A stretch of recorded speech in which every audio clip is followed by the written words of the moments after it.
नमस्ते दोस्तों, आपका हमारे YouTube चैनल में स्वागत है और हम बात कर रहे हैं दिवाली की। सबसे पहले तो आपको दिवाली की शुभकामनाएँ और अगली दिवाली तक सोने और चांदी का भाव कैसा रह सकता है, इस पर हमारे साथ आज बात करने के लिए मोतीलाल ओसवाल से नवनीत दमानी जी हैं। नवनीत जी, आपका बहुत-बहुत स्वागत है और आपको भी ढेर सारी दिवाली की शुभकामनाएँ।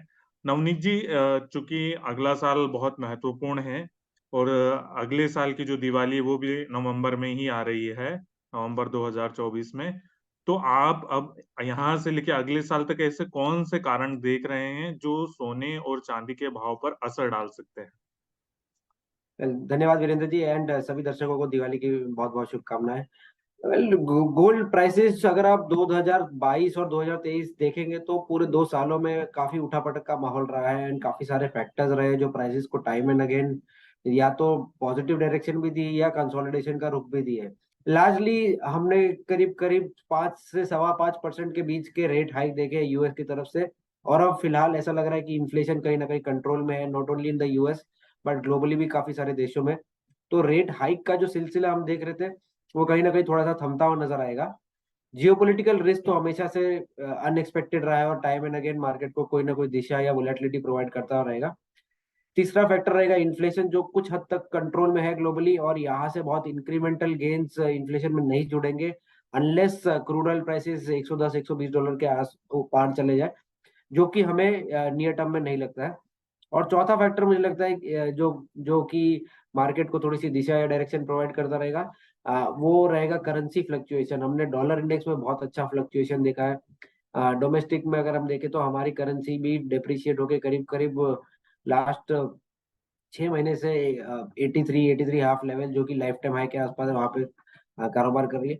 तो करेंसी में किस तरह की दिशा रहेगी, ग्लोबल इकोनॉमीज किस तरह से रिकवरी दिखाएंगे, इसके ऊपर बहुत ज्यादा एम्फेसिस रहेगा। अगले साल में गोल्ड में क्या दिशा रहेगी उसको। अब हम भाव की थोड़ी-सी बात कर लेते हैं कि ये सारे सिनेरियो देखते हुए 2024 बहुत ही इंटरेस्टिंग होगा और 2023 में भी गोल्ड और सिल्वर ने पॉजिटिव रिटर्न ही दिया है। तो आपको क्या लगता है कि 2024 की दिवाली तक इंटरनेशनल मार्केट और भारत दोनों में सोने और चांदी दोनों का भाव आप कैसे देख रहे हैं सर? वेल, लास्ट 2 साल का इतिहास देखें तो 2022 की शुरुआत बहुत जबरदस्त थी। करीब करीब 22-23% के गेन थे बट एंड होते होते ऑलमोस्ट वो गेन्स फ्लैट से हो गए थे। सिमिलरली 2023 की शुरुआत देखें तो 10% गेन्स के साथ ट्रेड कर रहा था, ऑलमोस्ट फ्लैट हो गए थे at the starting of October और वहां से फिर हम अभी 9 से 10% गेन्स के साथ बात कर रहे हैं। अब मुझे लगता है कि 2024 की शुरुआत जो है वो थोड़ी सी सुस्त रहेगी और हम जो इंक्रीमेंटल रैली अगेंस्ट देखेंगे वो may be second half of 2024 में देखेंगे। रीजन बीइंग कि जो भी हम एक्सपेक्टेशन रख रहे हैं towards interest rate, inflation cool off या इलेक्शन का माहौल, वो सारी चीजें 2024 के सेकेंड हाफ में मार्केट को प्राइसेस को डिराइव करने में मदद करेगी।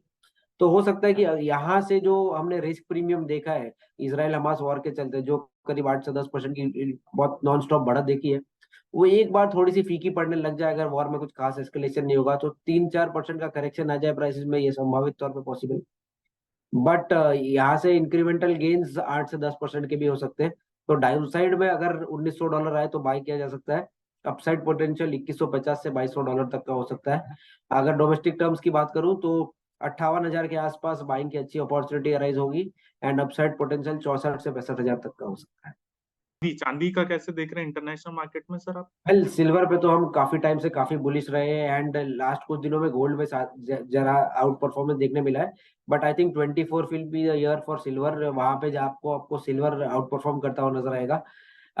अभी करीब हम 72,000 के आसपास ट्रेड कर रहे हैं और मुझे लगता है यहाँ से अगर 68 से 70,000 के बीच में सिल्वर प्राइसेस मिले तो आपको बहुत अच्छा एक अपॉर्चुनिटी मिलेगा फिर से सिल्वर में एंटर करने के लिए।